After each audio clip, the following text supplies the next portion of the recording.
here to Wake Up Call with Dan Tortora, on site, on location, live from Pizza Man Pub. You know the Wake Up Call is with you and carrying you through every morning, Monday through Friday, weekly, from 9 a.m. to 11 a.m. Eastern Time on Facebook.com, YouTube.com, and MixLR.com worldwide. All /Wake Up Call DT. We're on YouTube.com and Facebook.com /Wake Up Call DT, and we're at Pizza Man. We're here every single month. We celebrate the Bees all throughout the year.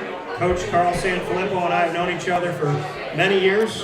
One of the best people, and I was born in the wrong era because I think like you do, and I would probably coach like you do, and Coach P, Coach Mac, the way you coach, all along that same line. And I think that I would be just as terrified of you being upset in practice as Coach P. And I remember the first time I ever met Coach P, and I looked at him, and he looked back at me, and we were starting to do an interview. The first look he gave me, I wanted to tell him I'm sorry. I didn't know what it was for, but it was like he looked into my soul like a priest, and I was like, I don't know, I did something, or I'm going to do something, and I apologize in advance. He had that type of approach, and you're cut from a similar cloth. So I'm very happy to be here with Jack Boslet, center on the team. One of the most important positions on any football team that's barely talked about. We're going to change that tonight. And I have head coach Carl Sanfilippo. We're supporting the BVille Bees as we always do. This is the football special part 2 as they get set to take on CNS for the semifinals of the Section 3 Class AA playoffs for football. Round of applause for BVille football once again. So Jack, I've never had you before. Welcome. Thank you. How are you? Good, how are you? Doing very well. When did you decide, hey, you know what? I think I could do this offensive line thing. That would be in my 8th grade year. 8th grade, yeah. What was it about the position that you were like, this is where I want to go? Well, 8th grade I played guard, and towards the end of the season, I really wanted to change that. I felt I could be a better center. I just felt I had the knowledge for it. I felt I could do more there than I could have guard. To you, what is the biggest, well, you said you feel like you had the knowledge to shift from guard to center. What's the difference between the two in your opinion? Well, guard you pull a lot and you're going to do a lot of trap plays, but center I feel like you kind of call the O-line there. I mean, you make the calls in there, calling blitzes, calling whipping raise calls, you snap the ball, there's just a lot that goes on in that position. Something that people never talk about is unless you snap it wrong, unless you snap it too high, or you snap it too low, or you're not exactly where you need to be. It's a position that we never talk about the million times they do it right. We talk about the time that it goes over the quarterback's head. Bring me into the art of the snap and how it's not as easy as people may think it is. Well, I mean, when you get down and you get in your stance, you're looking up at a guy who's like 350 pounds. His job is to bull rush you back in the back, and you got to snap that ball, make sure it's perfect. Once you do it after a little while, it's like muscle memory. You do it and you know what's going on. And I've had my fair share of high snaps and low snaps. What has gone into some of those high snaps? Is it just timing? Is it cadence? What's going on that you feel like it's been an issue? Sometimes it's cadence, so sometimes I think that I almost predict a play in my mind mentally, and that's what can throw me off. Or if they run like a blitz or something and I see a guy run up, sometimes I get a little, my butt gets higher than it should be, so that throws a snap off a little bit. Do you ever get jitters on the line? I do, but I try to get them out before I get to the line. I get them out in the huddle, so I'm all calm and cool and ready for the play. How do you get rid of them? Stand there, shake it off, and I remember, I got my teammates next to me. You got to move in unison. You got to move as a line. So I got to do that for them. They got to do that for me. Coach, you've heard Jack talk a lot about the position of center. You have been a coach that has believed in that football that we've seen for years. Syracuse used to do what you do, which is just ground and pound, play hard defense, frustrate the heck out of them, and demoralize a team, backing them into their own end zone. Knowing the center position in the line in general and how important that is to having that lethal point-by-point, yard-by-yard offense, what can you say about the center position? I think it's the most important position in the offensive line. Jack's got to not only come up and snap the ball, but he's got to make our pre-snap calls. He's got to make our protection calls. So there's a lot that goes into being an offensive center. That's the one position that you will groom somebody to be So we're already starting to groom somebody to lower level for when Jack leaves. He said 8th grade. Was that when you saw him and kind of, when did the grooming start for Jack? Well, he probably his 9th, 10th grade year. Okay. Probably his 9th, 10th grade year. And he's done a great job. He's grown from last year to this year. I think he's a lot more comfortable. But any coach will tell you that offensive center position is probably the key position that gets no recognition in the offensive line. Yeah, and that's something we always talk about, right? If a tackle lets if an offensive tackle lets the quarterback get blown up, we always talk about what they're doing on the outside and how they missed it, right? If a guard lets somebody come through the center, talking about how they didn't collapse and do the things they didn't pull in the right direction. Why don't we talk about the center enough? I don't know. A lot of people, it's a forgotten art, but not with us. I mean, it's a very important, one of the most important cogs of the offense. Quarterback and head coach are the ones that usually get more credit than deserved at times and more blame than deserved at times. Quarterback to center, speak on that relationship and how vital it is to know that your center and your quarterback have a good relationship on and off the field, clarity of cadence, and that they really, truly, they got to know each other better than most Very positions. important they're on the same page. That's you mentioned the high snap or an off snap. That throws the time of an offense off. And, Jack comes in, watches film, and that's a key thing. It's just that relationship and that exchange is the most important thing to the offense. Coach, we've talked about the fact over 4 decades, you're in love with this sport. You said to me last time we sat here a few weeks ago, you said to me something that I imagine many people that I've seen either play the game for a long time or coach the game for a long time feel the same way. You leaned back, you hit my arm, and you said, what else am I going to do? What am I supposed to do? Why are you so in love with it? I know we talked about it a little bit last time, but you have the energy. You look young. You look like you're younger than when we talked 5 years ago. About that, yeah. To me, you do. I feel like you did it. Boeheim did it too. I saw Boeheim. I was at the game last night, and he's talking, or a couple nights ago, and he's talking up at the podium, and he looked and acted like he was like a first or second year coach. Why does time pass, but it doesn't? I think it's something that gets in your blood. I've been since I was 5 years old, and I just think it's something that gets in your blood. I grew up with it. I lived it in my house. My father was a longtime head coach, and unless you've done it, it's hard to explain to somebody what that love is for the sport. Do you love anything more? My family. How close is it? My family. I knew your answer. I knew what your answer was going to be, but I wanted to know how close it was. So, Jack, tell me something good about Coach. Well, I started this program, I came to this program in 8th grade. I came in thinking, I was going to play football and just going to do it on a college resume. But for the past few years, being Coach Sanfilippo, he's taught me so many things that I just wasn't ready for. So many lessons to be taught as a man, to be on time, to be respectful to women, to just be together as a team, be there for each other. I've learned so much to prepare me for life, and it's all thanks to Coach. Coach, you hear something like that, and the first 2 things out of Jack's mouth, be on time and be respectful to women. What does that mean to you that those are the first things that he remembers? I think it means that I'll keep coming back. It's good because that's, if you take a look at life, you take a look at everything, you have to respect others. And as a young man, I was raised to respect women. I was raised to respect people that were older than me, and I think it's a lost art. And I think that's what I love about this team. Griff and Toby were up here earlier. They're great kids, and they're kids that I don't think they've changed from kids I had in Baldwinsville 40 years ago. I don't think they've changed. They're the same kid. And we've talked about that before. Why has the pedigree of the student athlete in BVille stayed consistent?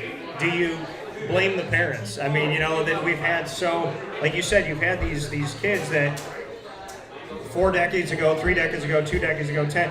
Now, I mean, we look at it, why are these kids so similar to you? Is it just in the blood and in the fiber of Baldwinsville?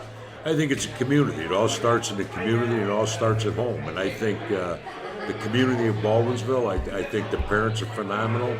And I think it's a consistency that goes along with success as a community, as a school district, as individuals in the classroom. Jack's got a 99 plus average. And I just think that, you know, if you ask something of somebody and you lay it out and they know what you expect of them, I think they're going to perform. Jack, when you have a coach that's so transparent, and like Carl Sanfilippo just said, he said, when they know it, when somebody knows what you expect of them, how clear is he on that, and what does it mean to you that he is so direct in what he wants? Well, I mean, it means a lot. He tells us what he wants, and we know what he expects of us, so I think it just motivates us to do it. I mean, we play games every night, and I know exactly what he wants of me every time. He wants a good snap, he wants me to step in the direction of the ball. I think that's just something crucial that I think has really helped the team in a lot of ways over this year, because there is no question as to what we're supposed to do during the plays, during the game. It's all laid out clear for us, and it just really helps us as a team.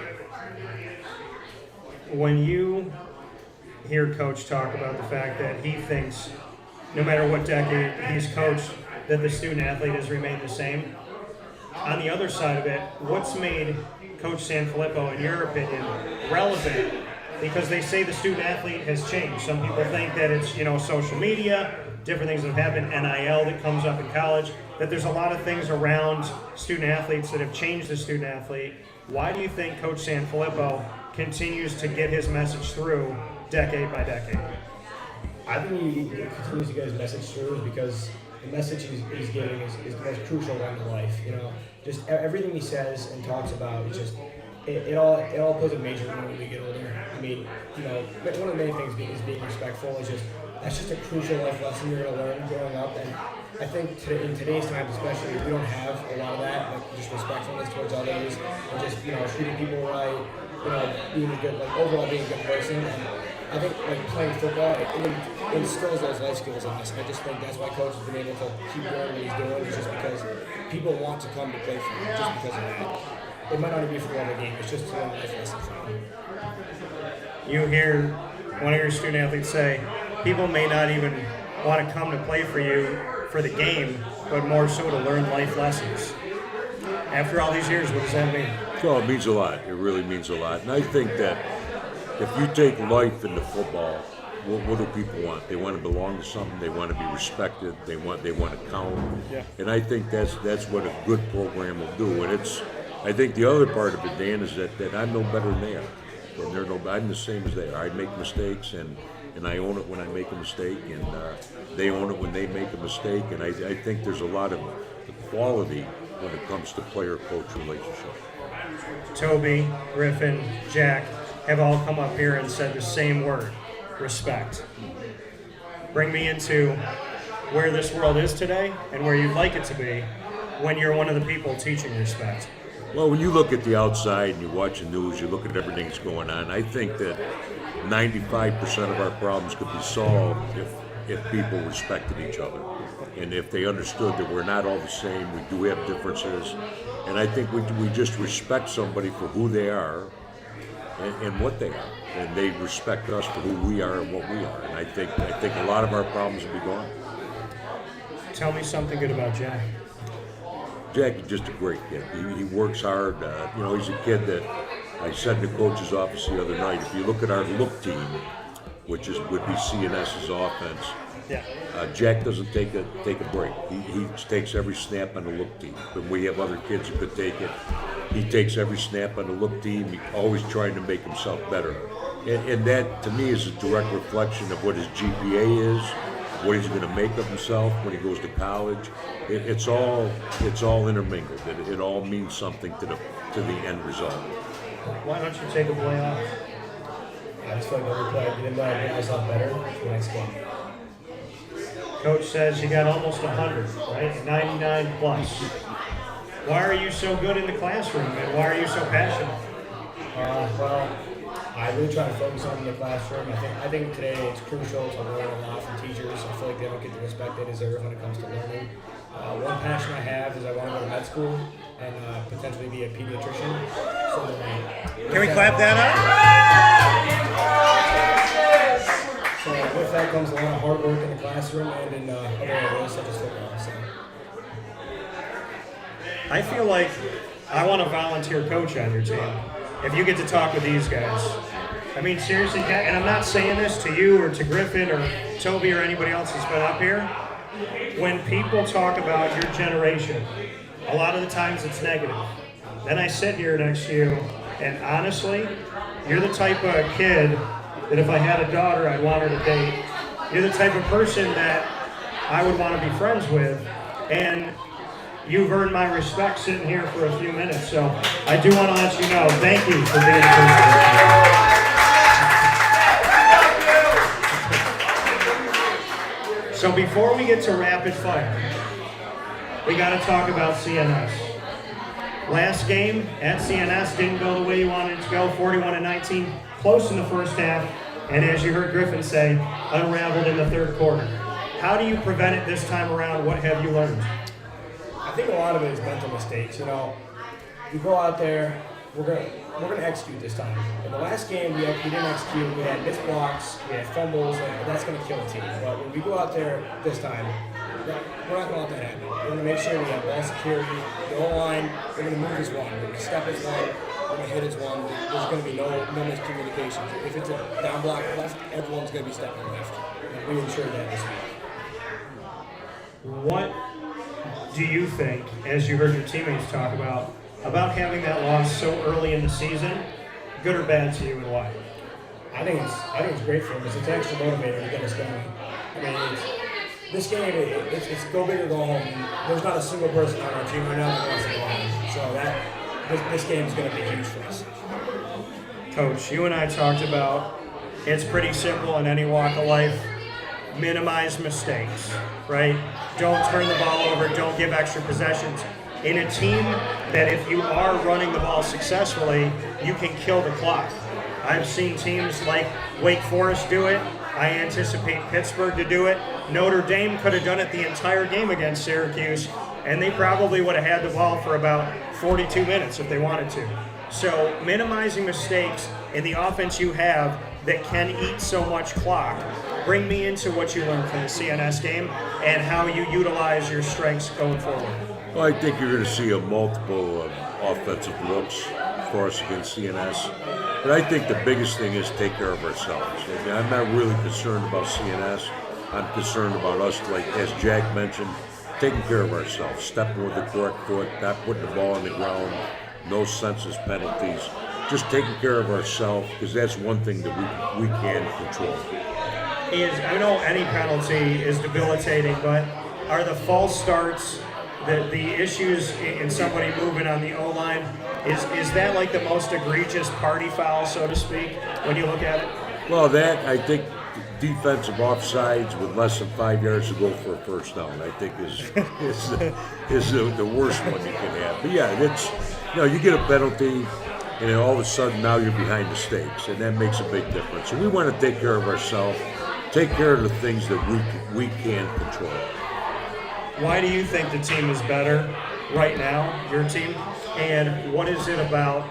And do you think it was good to get that loss early?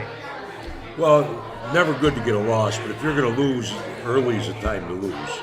And I also think we were young in the back end, we were young in the wide receiver position, and I think we've grown up a lot in those two positions. I think our special teams are playing better, so that the special teams is, a part of the game a lot of people overlook, and I think we're playing a lot better in special teams. Our defense is playing better, and I think offensively now we're a lot more multiple as opposed to one-dimensional. Why do you think all these positions have gotten better? If they weren't where they needed to be at the beginning of the season, how did they get there now? How has the team improved? Because some teams they expose their weaknesses in the beginning and they carry all the way through.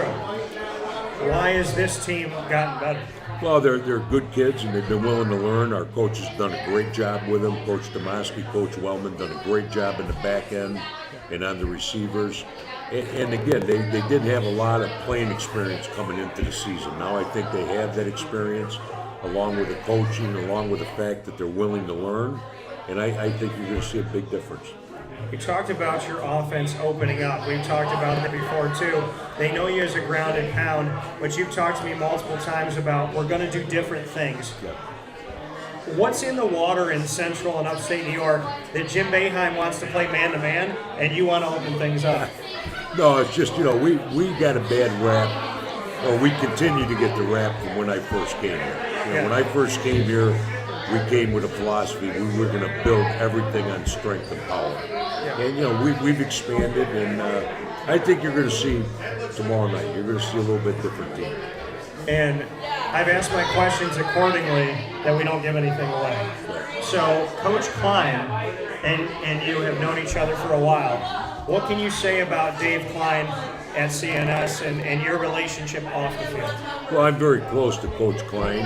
I coached against him when he was a player. So I've known him for a long time. I know his family. They do a great job. CNS staff does a great job. They have good athletes. They have good kids. They play hard. They're going to make adjustments from our first game as well. And I think it's going to be a Donnybrook tomorrow night. Very excited for what's coming up tomorrow night. Jack, before we get into rapid fire, tell me where you've improved the most this season and where you feel like the team has overall. I feel like me personally, where I've improved the most, I feel like just being comfortable with the position. I know Coach said it earlier, but last year I was 205. I wasn't the biggest of a lineman, and I didn't hit as hard as I would have liked to. But this year I feel like I hit a lot harder, and I feel like I'm more comfortable with the snaps. I'm more comfortable being next to my teammates. I feel like I have a tighter bond with my teammates now than I did last year. So just having them next to me just makes me feel like good. And then the team as a whole? Team as a whole, I just feel like the strength we have playing together, like the bonds that have been created with this team are just a whole lot stronger than I feel like they have in the past years. I mean, we play like a family. You know what I mean? They're like my family. You know what I mean? I fight for them. I'll do a lot for them. I love that. Fighting for your family. It's time to play rapid fire. Jack, you get 2. I get 2. Coach gets 2. Coach and I at this point could probably have like a Jerry Springer tell-all with all the stuff that we've talked about. So Jack, you get the first question to me. What do you got? If you're going to McDonald's, which I don't. Go ahead. All right, so I'll re-ask the question. What's your go-to order at your favorite fast food place? Well, okay, so I have 2. Chick-fil-A, and my go-to at Chick-fil-A, nuggets, Polynesian sauce, waffle fries, because I don't give my dog Lily much, but I do give her some waffle fries. So I get that, and I always get the peppermint chip shake right around Christmas time, and I will drink it the first day to the last day, and I know on the last day they still have some, and I work with every Chick-fil-A in upstate New York right now, and I've asked both of those owners to just give me, and I won't tell anybody, just to give me the final. I want to put it in my office, and when they say it's gone, I want to be listening and be filling it up while I'm hearing that there's no more left. I won't give it to anybody, I won't sell it to anybody, but I gotta have it. Down in the south, it's Zaxby's, and it's the 4-finger plate, and it's just their seasoning on the fries. I always ask for extra seasoning. The Zax sauce, I don't know what it is, but it's great. The barbecue is smoky, a little bit spicy, and the coleslaw is good, and it comes with a side of bread.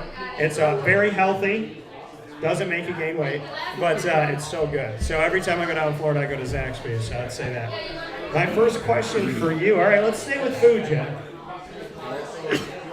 You gotta have 1 breakfast, 1 lunch, 1 dinner for the rest of your life. What are you eating for each? All right. So for breakfast, my mom makes this thing. It's called hash. Just puts in eggs, tater tots, ham, a nice onion diced finely, right? Mixes it all up. I put a little ketchup on that. I could eat that for the rest of my life for breakfast, lunch, and dinner. Okay. Now for lunch, I'm classic. I like white bread.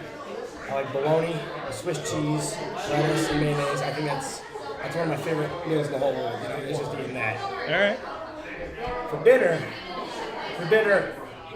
I work at the Red Lobster, so I'm a little bit biased here, but I love fried shrimp. Okay. I could eat like 50 fried shrimp in 10 minutes. They're amazing to me with a nice little cocktail sauce. My family, New Year's, my mom will have a plate of the little, like the baby shrimp. Ooh. If she leaves them in front of me, I will eat 50 without even breaking a sweat. You can't leave them in front of you. Can't. And I don't know what it is about shrimp. I never get full. I don't either. They're delicious. I swim all day long. I eat shrimp. I think that I'm either Namor in the Black Panther movie coming up, or I'm Aquaman. I don't know what it is, but something about the water that I love so much. Coach, what's your question? If you had a chance to go to dinner tomorrow night with your girlfriend or come to the CNS game, which would you pick? Well, I don't have a girlfriend, so screw that. But no. But I'll tell you this right now, and this is ironic. I was supposed to go on a date tomorrow night, and the girl, being how society is today, these people say they're going to do something. You know how much your word means, right? If I give my word, I'm going to do it. Well, she gave her word, nothing happened in between, and she pulled it back. And I'm not kidding when I say this. When a girl says we're going on a date, because dating is so just fickle now, when a woman says she's going to go on a date, I make plans beyond the date because I know it's not going to happen. So I was actually planning to go to the game even when she said she was coming. Good man. So I'll be at the game tomorrow night, and I would have been at the game either way. Make sure we get you on the list. Yeah, we got to get on the list before we go. My question for you, Coach, I love that. Appreciate it. So we're going to go. You've been married for a long time. How many years? 40. 40? Okay. 40 years. Can we clap that up? Because that's nice. That'd be nice to have. How about 40 days, you know? So let's do that. So you've been married for 40 years. Yeah. What is the best thing about your marriage? Just friendship. I would say friendship more than anything. And how does that friendship show itself every day? Oh, just by understanding each other, by making sure that during football season, it's football season. Fair enough. I know a coach whose wife puts a sign up, and she said, and it's like there's a clock in football season, and then there's other wives that say that they are single parents during that time period. So very interesting. But I get it. Jack, your final one? She said earlier you're a Jaguars fan. I am. And you guys have never won a Super Bowl. No, one of the few teams that have never done it. Knocked on the door 3 times in the AFC Championship game. I was at the last one in Foxborough, and they lost by 4. Well, it's kind of a oddball question, but what would you like? What would be the extremes you would go to win a Super Bowl? What would be the most extreme thing you would do to win that Super Bowl? Well, I believe in morality. I don't believe the end justifies the means. I believe that you have to do things with integrity at all times. So I would say, what is the craziest thing that I would do? I'd probably, knowing the Jaguars, I'd probably draft correctly. Because they draft all these players and they release them. We've gotten rid of every young wide receiver in their rookie contract.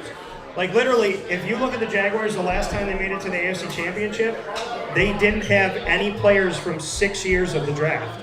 They had gotten rid of the 40 players they drafted, which was an admittance that they drafted wrong for more than half a decade, and all those players had to go in order to get to the AFC Championship game. So the most crazy, erratic, insane thing I would do is become the general manager and draft players that are worth keeping.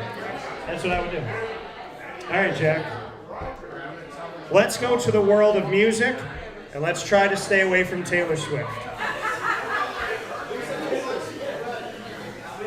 Who is the one person that you would want to sing with if they pulled you up on stage and said, Jack, you're singing with me? What person or group and what song?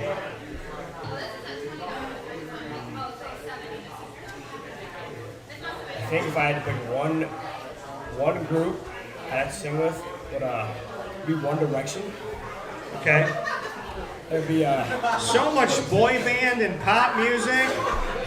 I love Coach laughs at this one. He raises an eyebrow. I've never seen Coach laugh do that. Who is it? I don't know who that is. Yeah, One Direct. They're not together anymore, but they were put together by Simon Cowell, who was on American Idol.